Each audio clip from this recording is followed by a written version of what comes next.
I'm creating this video for a client who is actually has a setup they want to distribute, and they've actually created their own libraries. And what I'm going to do is I'm going to go and show how to debug the libraries and make sure that they work the way they're expected to, and show some features of the library system, as well as how things interact with the tables. So the first thing I'm going to do is I'm just going to kind of zoom out, and I'm going to go ahead and I'm going to add a couple of tables, and it's that interaction with the tables. These are the libraries, and then the tables come with GraphPad.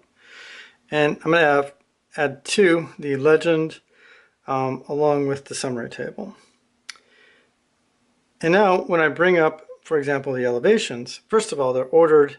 You can order them in the way that actually makes sense. And to order those items, you would go into the settings. You'd actually click over here, and then you can actually sort things the way you wanted to. And it actually, in the next release, it'll actually maintain that order. But anyway, so as we scroll through, we make sure that these look the way they want to, and as we drop them on the drawing, they appear correctly. But equally important is that as we add these elevations, they don't really belong in either the summary table or the legend. It doesn't really make sense in that use case. And so if we look under, look to edit these items, the way we determine whether or not it's going to appear in those tables is to set the item as countable. And so in this case, for these elevations, none of those are countable items. And so we can actually quickly scroll through all of those by tapping on these arrows at the bottom.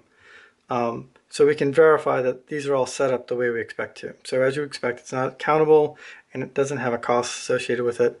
And then these are going to be exactly the same size. So if they were scalable, they would scale with the drawing, but as you put the elevations on, we want them a certain size regardless. And so we just set it to scale on or off and set the scale to off in that case. Now, as we look at the other items, and it's a good idea, by the way, to go ahead and put a bunch of these items in there just to make sure that they're working correctly as you expect.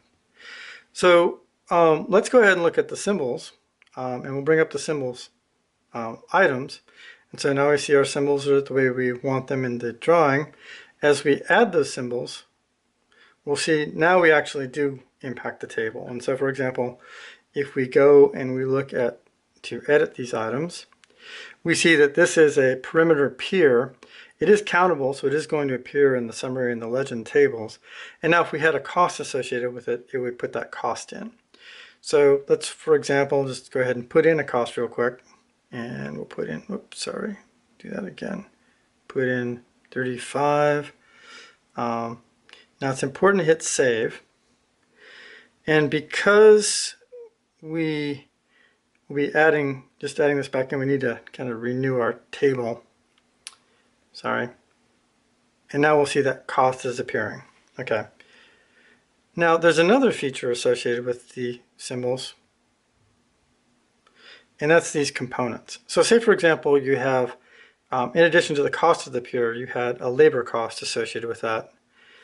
You could put in labor, the number of hours that they would put in. Like say, for example, this type of pier takes 2 hours, and then the cost per hour of labor is 25. Save. It's important to hit save, by the way. And now when we drop that symbol in, we'll notice not only do we have the cost of the pier, but we have the number of hours of labor, quantity over here, and then the cost per hour. We'll also notice that that appears along with the symbol. So now when we put in a pier, we could actually change this table so it had the number of hours.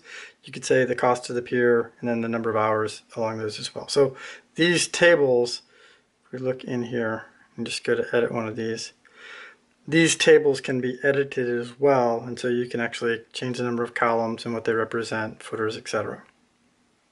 Okay, so it's very important. Let's go through one other example here.